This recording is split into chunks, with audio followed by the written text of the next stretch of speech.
Salve sama saudara, para sahabat, segenap keluarga yang dicintai Tuhan. Salam damai sejahtera dan penuh sukacita untuk kita semua. Semoga kita semua tetap sehat dan selalu bersukacita. Kita berjumpa lagi dalam Renungan Lentera Jiwa bersama saya Romo Stefanus Turibius Rahmat PR. Lentera Jiwa, cahaya yang menerangi mata jiwa, mata batin, dan mata iman kita, cahaya yang menerangi perjalanan hidup kita, supaya hidup kita penuh dengan cahaya kebaikan dan kebenaran.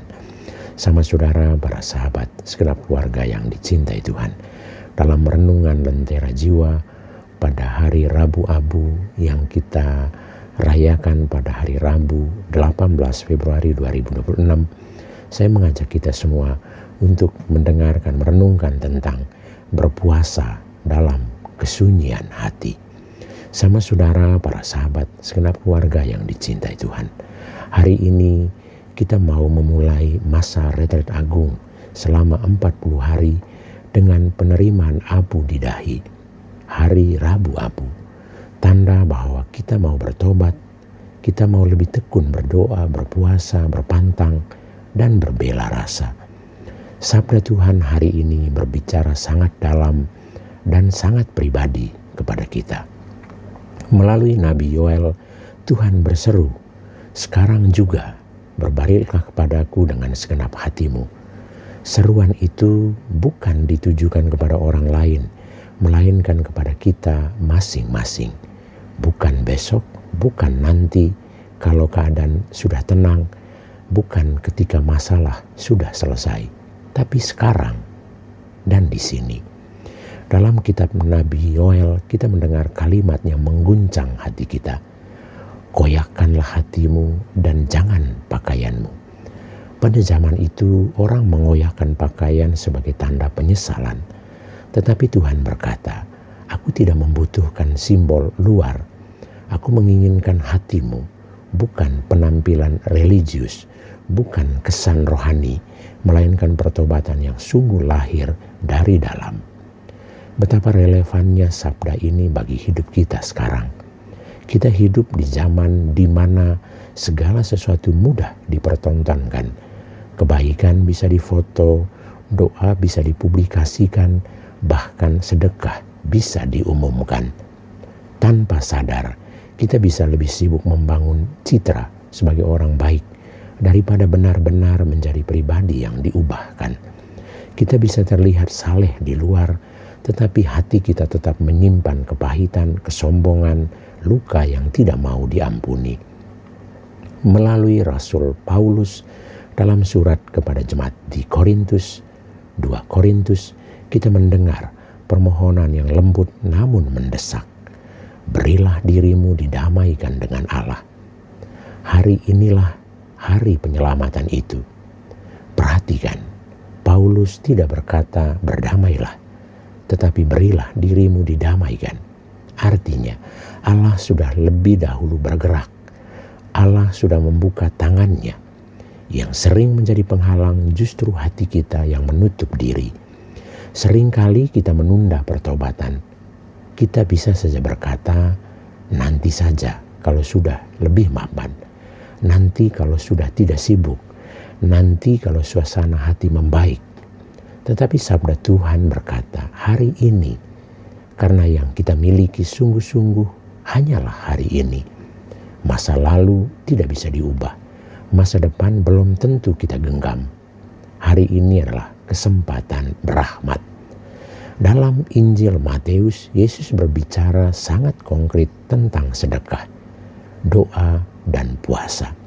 Hal itu kita bisa dengar atau kita bisa baca dalam Injil Matius bab 6 ayat 1-6, dilanjutkan ayat 16 sampai 18.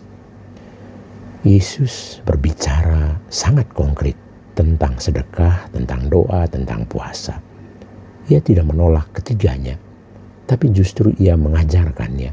Tetapi ia menegaskan satu hal yang penting, jangan lakukan semuanya itu supaya dilihat orang. Bapamu yang melihat yang tersembunyi akan mengganjar engkau. Yesus membawa kita masuk ke ruang yang sunyi, kamar yang tertutup, doa yang tidak disaksikan siapapun, pengorbanan yang tidak diketahui orang lain. Di sanalah keaslian iman kita diuji. Siapakah kita ketika tidak ada yang melihat? Apakah kita tetap jujur ketika tidak ada yang memeriksa? Apakah kita tetap mengasihi ketika tidak ada yang memuji? Saudara-saudari sama saudara para sahabat segenap keluarga yang dicintai Tuhan. Banyak luka dalam hidup manusia modern lahir dari keinginan untuk diakui. Kita ingin dilihat, dihargai, dianggap penting. Itu manusiawi. Tetapi ketika pengakuan menjadi pusat hidup, kita mudah kecewa. Kita lelah mempertahankan citra. Kita takut gagal karena merasa harga diri tergantung pada pandangan orang lain.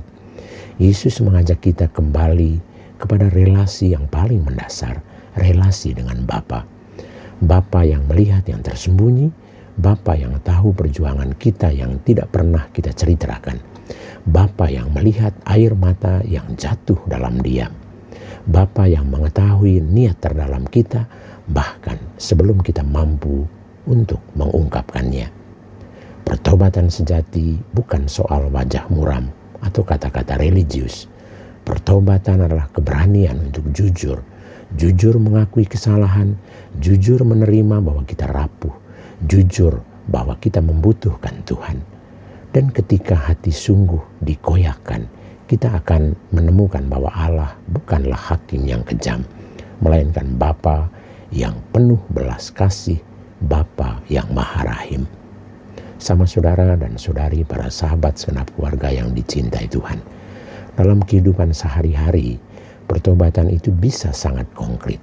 Memaafkan anggota keluarga yang melukai kita, menghentikan kebiasaan kecil yang tidak jujur, mengendalikan amarah, menyisihkan waktu untuk berdoa meski jadwal padat, melakukan kebaikan tanpa perlu diumumkan. Hal-hal kecil tetapi dilakukan dengan cinta yang besar, dengan hati yang tulus. Sama saudara terkasih para sahabat segenap keluarga yang dicintai Tuhan. Hari ini Tuhan tidak menuntut kesempurnaan seketika. Ia hanya meminta satu hal, hati yang kembali. Dan ketika kita kembali, kita akan menemukan bahwa Ia sudah menunggu, bukan dengan teguran keras, tetapi dengan pelukan belas kasih. Hari ini adalah hari penyelamatan. Jangan biarkan rahmat lewat begitu saja. Jangan keraskan hati. Masuklah ke dalam keheningan batinmu, tutuplah pintu hatimu dari kebisingan dunia, dan biarkan Bapa yang melihat yang tersembunyi menyentuh dan memulihkan hidupmu. Mari kita berpuasa, berdoa, berpantang, bermati raga, berbela rasa dalam keheningan hati. Selamat menjalani masa retret agung selama 40 hari di masa Prapaskah ini. Tuhan Yesus memberkati kita. Amin.